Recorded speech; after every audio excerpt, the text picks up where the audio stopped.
મંગસૂત્ર. સંગીતા અને સંજય આડોશી પાડોશી. સંગીતા માત્ર 10 વર્ષની હતી ત્યારે એના પિતાજીનું મૃત્યુ થયેલું. એની માએ બીજે ઘર માંડ્યું, પરંતુ સાથે દીકરીને લઈને આવવાની એના પતિએ ના કહેલ એટલે ના છૂટકે સંગીતાને મામાને ઘેર રહેવાનું થયું. ત્યાંથી વળી એની માસી શાંતા એના ઘેર લાવી. 5મા ધોરણમાં ભણતી સંગીતાનો અભ્યાસ એટલેથી જ અટકી ગયો કારણ કે માસી કાંતાબેનને 2 દીકરા હતા પરંતુ દીકરી હતી નહીં, એટલે સંગીતાને તો એ માત્ર ઘરકામની લાલચે લાવ્યા હતા. આમે શાંતાબેનનો પરિવાર મજૂરી ઉપર નભતો હતો એટલે પછી સંગીતાના અભ્યાસની ચિંતા માસીને થોડી હોય. 5 ધોરણ સુધી સંગીતા ભણવામાં એકદમ અગ્રેસર. નામ પ્રમાણે સંગીતના ગુણ તો એટલા કે ના પૂછો વાત. મીઠા મધુ ને મીઠા મેહુલા રે લોલ, તો એવા ભાવવાહી સ્વરે ગાય કે અઠવાડિયે 15 દિવસે શાળાનો શિક્ષકગણ સંગીતાને જન્નીની જોડ સખી નહીં જડે રે લોલ ગીત પ્રાર્થનામાં અવશ્ય ગવડાવે જ. હા, એ ગીતમાં માના પ્રેમની અનન્ય લાગણીસભર ગાથા વર્ણવેલી છે. એ માના પ્રેમથી જ સંગીતા વેગળી થઈ ગઈ. એ તો વિધિની ક્રૂર મજાક નહીં તો બીજું શું. 7મા ધોરણમાં ભણતો સંજય સવારે ઓસરીમાં બેસીને ગૃહકાર્ય કરતો હોય ત્યારે સંગીતા એને જોયા કરે. સંજયને જોઈને એને ભણતર યાદ આવે, પરંતુ એને માત્ર ઘરકામ માટે જ માસી લાવ્યાં છે એ ભલી ભાંતિ સંગીતા જાણતી હતી. માસીના બંને દીકરાઓ પણ 10 ધોરણ ભણીને મજૂરીએ વળગી ગયા હતા. સંજયને અભ્યાસમાં વ્યસ્ત જોતાં જ એને પ્રાર્થનાના ગીતો જરૂર યાદ આવી જાય ને ઘરકામ કરતી કરતી એ ગીતો ગણગણવા પણ માંડે. સુરીલો લયબદ્ધ અવાજ સાંભળીને સંજય પોતાનું ગૃહકાર્ય પડતું મૂકીને ગીતો સાંભળવામાં લીન થઈ જાય. ઘણીવાર તો સંજય પણ સંગીતાને પાસે બોલાવીને એકાદ ગીત ગાવાની વિનંતી કરે. મીઠા અવાજે સંગીતા જરૂર ગાઈ સંભળાવે. સંજયના મમ્મી જશોદાબેન તો એ વખતે સંગીતાને જરૂર કંઈક ખવડાવે. સંજયના પપ્પા કરશનભાઈ આગળ જશોદાબેન ઘણી વખત સંગીતાની વાત કાઢે. કેટલી ડાહી ડમરી છે આ સંગીતા. વળી ભગવાને રંગરૂપ પણ કેટલું આપ્યું છે. કેટલું રૂડું ગાય છે પાછું. ભણવામાં ખૂબ હોશિયાર હશે. બિચારી નવાપી છે એ કેટલું વસવું. એને આખો દિવસ કામ કરતાં જોઈને મારો તો જીવ બળી જાય છે, પણ શું કરીએ. આ એની માસી કામ કરવા માટે તો એને લાવી છે. સંજયના પિતાજીને ગામમાં જ મોટી કરિયાણાની દુકાન હતી જે ધમધોકાર ચાલતી હતી, એટલે સંજયનો પરિવાર ખાધે પીધે સુખી હતો જ એટલે વાર તહેવારે જશોદાબેન સંગીતાને કપડાં લતામ લઈ આપે. સંગીતાના માસી પણ જશોદાબેનને કંઈ વધારે પડતું ઘરકામ હોય તે દિવસે સંગીતાને મોકલે. સમય પસાર થતો ગયો. ધોરણ 12 પાસ કરીને સંજય આગળ અભ્યાસાર્થે શહેરમાં ઉપડી ગયો. દરરોજ એના માતા પિતા સાથે ફોન પર સંજય વાતચીત તો કરે જ, પરંતુ જે દિવસે એને કંટાળો આવ્યો હોય એ દિવસે તો જશોદાબેન પાસે સંગીતાને ફોન પર બોલાવડાવીને એકાદ ગીત સાંભળે જ. સંગીતાએ યુવાનીને ઉંબરે પગ માંડ્યો એ સાથે જ એના માસીએ એના હાથ પીળા કરાવી દીધા. અમદાવાદમાં રહીને મજૂરીકામ કરતા અને ચાલીમાં રહેતા જયંતી સાથે લગ્ન વખતે જશોદાબેને સંગીતાને એક જોડી કપડાં, ચાંદીનું મંગળસૂત્ર અને કપડાં ભરવાની પેટી ભેટમાં આપ્યા. વિદાય વખતે તો સંગીતાના માસી કરતાં જશોદાબેન વધારે રડ્યા. છેલ્લે જશોદાબેને સંગીતાને કહ્યું કે કાની પણ જરૂર પડે તો આ તારી જશોદા માસી પાસે ગમે ત્યારે ચાલી આવજે. કરમની કઠણાઈ કહો કે પછી લેખ. જયંતી દારૂડિયો માણસ. આમે સંગીતાના માસીએ જયંતીના મા બાપ પાસેથી ખાસ્સા રૂપિયા લઈને સંગીતાને જયંતી સાથે પરણાવી હતી, એટલે જયંતીની થોડી ઘણી કમાણી હતી એ પણ વપરાઈ ચૂકી હતી. 3 વર્ષના લગ્ન જીવનમાં સંગીતાએ દીકરીને જન્મ આપ્યો. દારૂડિયો પતિ અને કુટુંબમાં એક જણનો વધારો થયો એટલે સંગીતાએ બાજુની સોસાયટીમાં ઘરકામ બાંધી દીધું, પરંતુ કુદરતને સંગીતાનું સુખ જાણે કટતું હોય તેમ દારૂડિયો પતિ બીમાર પડ્યો ને 10 વર્ષનો સંસાર ભોગવીને સંગીતા વિધવા થઈ. દશકો વીતી ગયો. સંજય તો ભણી ગણીને અમદાવાદમાં નોકરિયાત બની ગયો હતો. સુશીલ અને સંસ્કારી ઘરની પત્ની પણ મળી હતી. અંજલિ ગ્રેજ્યુએટ થયેલી અને એકદમ મળતાવડા સ્વભાવની આદર્શ ગૃહિણી હતી. લગ્ન પછી 3 જ મહિને સંજયે એના મા બાપને અમદાવાદ બોલાવી લીધાં હતાં. નોકરીના 7મા વર્ષે તો સંજયે ઘરનું મકાન પણ લઈ લીધું. હર્યાભર્યા પરિવારમાં ભગવાનને આનંદનો ઉમેરો કર્યો ને પ્રથમ ખોળે જ અંજલિએ દીકરાને જન્મ આપ્યો જે અત્યારે 5 વર્ષનો છે. સંજય નોકરીએ ગયેલ હતો. 5 વર્ષનો દીકરો જય સ્કૂલે હતો. 12 વાગ્યાના સમયે અંજલિ ટ્રોલીવાળા સ્કૂટરમાં બેસાડીને જશોદાબેનને તાવ આવેલ હોવાથી ફેમિલી ડોક્ટરને બતાવવા લઈ જઈ રહી હતી. સાથે કરસનભાઈ પણ હતા. દવાખાનું સામે જ દેખાતું હતું. ત્યાં પૂરપાટ ઝડપે આવતી સિટી બસે અંજલિના સ્કૂટરને અડફેટે લઈ લીધું. લોહીલુહાણ હાલતમાં અંજલિ, જશોદાબેન અને કરસનભાઈને દવાખાને લઈ જવામાં આવ્યા. કરસનભાઈ અને જશોદાબેન કરતાં અંજલિને ઘણું વધારે વાગ્યું હતું. ડોક્ટરની તાત્કાલિક સારવાર છતાં અંજલિ ના બચી શકી. સંજયના ખુશહાલ પરિવારમાં શોકનું મોજું છવાઈ ગયું. સંજય તો બિલકુલ પડી ભાગ્યો. 7 વર્ષનું ઉત્કૃષ્ટ લગ્ન જીવન. અંજલિના અનન્ય પ્રેમભાવથી સંજયનો પરિવાર સ્વર્ગ જેવો બની ગયો હતો. અંજલિને ભૂલવી આખા પરિવાર માટે અશક્ય હતું. દીકરો જય તો વારંવાર અંજલિને યાદ કરીને રડી પડતો હતો. દુઃખનું ઓછ દહાડા. 6 મહિના વીતી ગયા. આધેડ ઉંમરે જશોદાબેન માથે તો ફરી એ જ ઘરકામ આવી પડ્યું હતું. બંને પતિ પત્ની સંજય નોકરીએ જાય ત્યારે સંજય બીજા લગ્ન માટે તૈયાર થાય એ બાબતે જરૂર ચર્ચા કરી લેતા હતા, પરંતુ સંજય આગળ કહેવાની બેમાંગથી એકેયની હિંમત ચાલતી નહોતી. સંજય પણ વેદનાને છુપાવીને દીકરા જય માટે કરીને ખુશ રહેવાનો પ્રયત્ન કરતો હતો. થોડો સ્વસ્થ થતાં જ સંજયે જશોદાબેનને કહ્યું, મમ્મી, તમારે આ ઉંમરે બધું જ ઘરકામ કરવું પડે છે, તો કોઈ કામવાળી બેન મળી જાય તો તમને રાહત થશે, માટે જેમ બને તેમ જલ્દીથી કામવાળી શોધી લ્યો. એકલ અવતરણ ચિહ્ન. હા બેટા, કામવાળી તો જરૂર ગોતી કાઢીશ, પરંતુ તું પણ બીજા લગ્ન માટે કંઈક વિચારે એવી મારી અને તારા બાપુજીની ઈચ્છા છે, જશોદાબેને કોચવાતા જીવે સંજયને કહ્યું. સંજયની આંખમાંથી આંસુ આવી ગયા છતાં એને જશોદાબેનને કહ્યું, મમ્મી, મને વિચાર થશે તે વખતે હું તમને સામેથી કહીશ, પરંતુ એના પહેલાં ફરીથી આ બાબતે મને ના ટકોરતા. આટલું બોલીને સંજય જશોદાબેનના ખોળામાં માથું નાખીને રડવા લાગ્યો. જશોદાબેને માંડ સંજયને શાંત કર્યો. સાંજે 5 વાગ્યાના સમયે સોસાયટીના દરવાજાની બહાર કરિયાણાની દુકાનેથી જશોદાબેન કરિયાણું લઈ રહ્યા હતા. ત્યાં પરિચિત અવાજ એમના કાને અકળાયો, ભાઈ 2 કિલો ખીચડીના ચોખાને કિલો મગદાળ આપો ને. જશોદાબેને પાછળ ફરીને જોયું. જશોદાબેનને એમની આંખો પર વિશ્વાસ બેસતો નહોતો, પરંતુ થોડાં લધર-વધર કપડામાં ઊભેલ સ્ત્રી બીજું કોઈ નહીં પરંતુ સંગીતા હતી.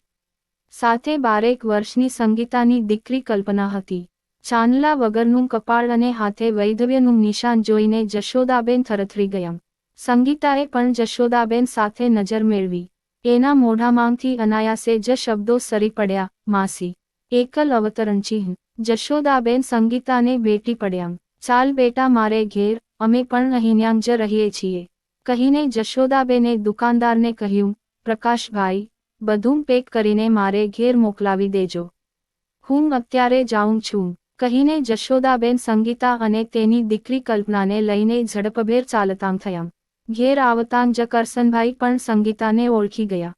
અરે બેટા સંગીતા, તું. વૈધવ્ય વેશમાં જોઈને એમનું હૃદય પણ દ્રવી ઉઠ્યું. જશોદાબેને માં દીકરીને પાણી આપ્યું. જય તો એના ગૃહકાર્યમાં વ્યસ્ત હતો. જશોદાબેને સંગીતાને પાસે બેસાડીને પૂછ્યું, બેટા, તારા આ હાલ. એકલ અવતરણ ચિહ્ન. જેના લલાટમાં માત્ર દુઃખના જ લીસોટા પડેલા હોય એની આંખમાં આંસુ તો ક્યાંથી ઉભરાય. છતાં સંગીતા થોડી તો લાગણીમય થઈ ઉઠી. એણે એની સંપૂર્ણ જીવનની જશોદાબેન આગળ કહી સંભળાવી. અંતમાં ઉમેર્યું, સગી માસીએ જ મને રૂપિયા લઈને પરણાવી, પછી મારું દુઃખ કોની આગળ કહું. મારી સગી માં તો મારી વિદાય વખતે નહોતી આવી, એ વાતથી તમે ક્યાં અજાણ છો માસી. આ કલ્પનાના બાપના મોત પછી તમારી ઘણી યાદ આવતી હતી, પરંતુ હું લાચાર હતી. ત્યાં આવું ને મારા માસી વળી ક્યાંક રૂપિયા લઈને બીજે ઘઘરાવી દેતો. ભગવાનને સુખ આપવું હોત તો આ પહેલા લગ્નમાં જ આપી દીધું હોત. એટલે જ તો એ ચાલીની નાની ઓરડી 2 લાખમાં વેચીને રૂપિયા કલ્પનાના નામે મૂકી દીધા છે. 5 ઘરના કામ બાંધ્યાં છે, એમાંથી આ સોસાયટીની બાજુની ચાલીમાં મહિને 700 રૂપિયાના ભાડાથી રહું છું ને કલ્પનાને ભણાવું છું. વાહ દીકરી વાહ, ધન્ય છે તને, પરંતુ આ બધા સંસ્કારો તું લાવી ક્યાંથી? કરસનભાઈ ભાવાવેશમાં બોલ્યા. બાપુજી, એ બધું હું તમારા પરિવાર પાસેથી એકલવ્ય બનીને શીખી છું. કોરી આંખે સંગીતા આટલું જરૂર બોલી શકી. માસી સંજય ક્યાંક છે? આ દિવાલે મઢેલી સુખના હારવાળી છબી કોની છે? તમે કરિયાણું લેવા કેમ આવ્યાં હતાં? સંગીતા જિજ્ઞાસાવશ બોલી. સંઘરી રાખેલ લાગણી પ્રવાહ આંખોમાંથી આંસુ સાથે વહી પડ્યો. રડમશ ચહેરે જશોદાબેને બધું જ કહી સંભળાવ્યું. સંગીતા જશોદાબેનને ગળે વળગીને રડવા લાગી. કરસનભાઈએ સાંત્વના આપીને બંનેને છાનાં રાખ્યાં. થોડો સમય સ્તબ્ધતા વ્યાપી ગઈ. છેવટે સંગીતાએ જશોદાબેનને કહ્યું, માસી, હવે તમારે રસોઈ સિવાય કોઈ ઘરકામ કરવાનું નથી. હું બધું જ કરે જઈશ. પાંચમાંથી ગમે તે બે ઘરનું કામ છોડી દઈશ. જશોદાબેન બોલ્યાં, હા બેટા, પરંતુ આજે તો તારે અહીં જ રાત રોકાવાનું છે.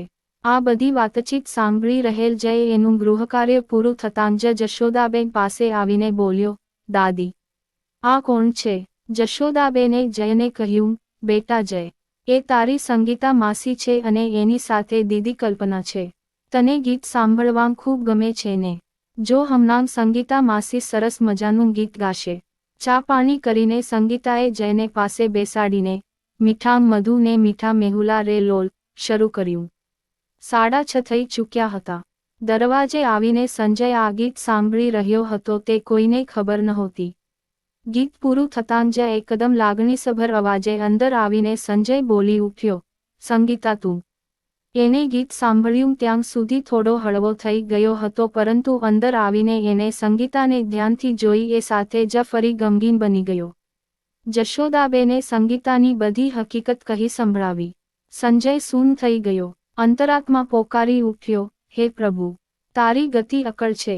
સવારે જશોદાબેને સંગીતાને કહ્યું, બેટા સંગીતા, હવેથી તારે બંને ટાઈમ અહીં જ ખાવાનું છે અને એના સિવાય બીજી કોઈ જરૂર પડે એ શરમાયા વગર મને કહી દેજે. જોત જોતામાં 1 વર્ષ પસાર થઈ ગયું. સંજયને આજે આખી રાત ઊંઘ નહોતી આવી. શનિવારની આખી રાત એને સતત વિચારોમાં પસાર કરી દીધી. સવારે ઉઠીને નાહી ધોઈ પૂજાપાઠ કરીને એ સ્વ અંજલિની છબી સામે 2 હાથ જોડીને ઊભો રહ્યો.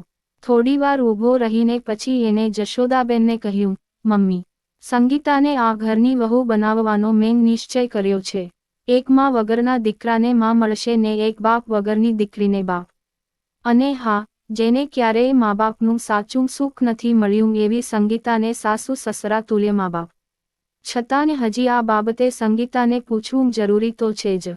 એ વાત હું તમારા પર છોડું છું મમ્મી, અને મારા બાપુજીને પણ તમે જ કહેજો. બેટા, આ વિચાર તો હું અને તારા બાપુજી છેલ્લા 12 મહિનાથી મનમાં સંઘરીને બેઠાં છીએ. મને વિશ્વાસ છે કે આ વાતમાં સંગીતાની ના નહીં જ હોય. જશોદાબેન ઘણા સમય પછી એકદમ ખુશ થઈને બોલ્યાં. સવારના 10:30 સંગીતા અને કલ્પના આવી પહોંચ્યાં. સંગીતાના હાથમાં ચાંદીનું મંગળસૂત્ર હતું. માસી, જુઓ આ મંગળસૂત્ર, તમે જ મને ભેટમાં આપ્યું હતું. બંગલાવાળા મંજુલા માસીને ઘેર 2 વર્ષથી 1200 રૂપિયામાં ગીરવે પડ્યું હતું. આજે છોડાવીને લાવી છું. લ્યો માસી, ચાલીની ઓરડીમાં રાખ્યા કરતાં તમે જ તમારી તિજોરીમાં મૂકી દો. આમે મારે શું કામનું? જરૂર પડશે ત્યારે માંગી લઈશ. જશોદાબેન મંગળસૂત્ર હાથમાં લઈને મનમાં બબડ્યાં, હે પ્રભુ, તમે તો આજે અમારા શુભ વિચારને સાક્ષાત ટેકો આપી રહ્યા છો. એકલ અવતરણ ચિહ્ન. અહીં આવ સંગીતા, કહીને જશોદાબેન સંગીતાને બાજુના ઓરડામાં લઈ ગયાં. ઓરડામાં જઈને જશોદાબેન સંગીતાને ભેટી પડ્યાં અને બોલ્યાં, આ મંગળસૂત્રનો તોલ આજે સાચવજે બેટા સંગીતા. માસી, હું કંઈ સમજી નહીં તમારી વાતને. તમે શું કહો છો? સંગીતા ભાવાવેશમાં બોલી. આજે અમે સૌએ નક્કી કર્યું હતું કે તને આ ઘરની વહુ બનાવવી. એવા સમયે જ તું સુહાગની નિશાની એવા મંગળસૂત્રને સામેથી લઈને આવી છે. આમાં પ્રભુનો સંકેત નહીં તો બીજું શું? આવું વિચારીને હું ભાવાવેશમાં તને મંગળસૂત્રનો તોલ સાચવવાનું કહી બેઠી. છતાં તારા વિચારને જાણ્યા વગર મારે કંઈ જ નથી કહેવું. બોલ, તારે શું કહેવું છે? તારી ના હશે તો પણ આ ઘરના દરવાજા તારા માટે કાયમ ખુલ્લા રહેશે બેટા. આટલું બોલતાં તો જશોદાબેન રીતસરનાં રડી પડ્યાં. ટપકતાં આંસુને હાથમાં ઝીલીને સંગીતાએ એના માથે ચડાવ્યાં ને જશોદાબેનને ભેટી પડી. એના મોઢામાંથી શબ્દો સરી પડ્યા, માં, તમે તો ગરીબ, ભિખારણ, નબાપી, નમાઈ, રાંડીરાંડ જેવા શબ્દોને એક જ ઝાટકે ભૂંસી નાખ્યા છે. એ જ ચાંદીનું મંગળસૂત્ર સંજયે અંજલિની છબી સામે સંગીતાને પહેરાવ્યું. સંગીતા સૌ પ્રથમ અંજલિની છબીને પગે લાગીને પછી વારાફરતી સંજય, કરસનભાઈ અને જશોદાબેનને પગે પડી અને છેલ્લે એક વાક્ય બોલી, આજથી આ પરિવારમાં મને સૌ અંજલિ નામથી સંબોધન કરશો એવી વિનંતી કરું છું. મારા દીકરા જયને ક્યારેય એવું ના લાગે કે મારી મમ્મીનું નામ બદલાઈ ગયું છે. કલ્પના તો મારા પેટની જણી છે ને. મિત્રો, આ કહાની સારી લાગી હોય તો લાઈક કરીને શેર કરજો અને સબસ્ક્રાઇબ કરવાનું ન ભૂલતા. અને હવે ફરી મળીશું એક નવી કહાનીની સાથે. ત્યાં સુધી જય શ્રી કૃષ્ણ, જય દ્વારકાધીશ.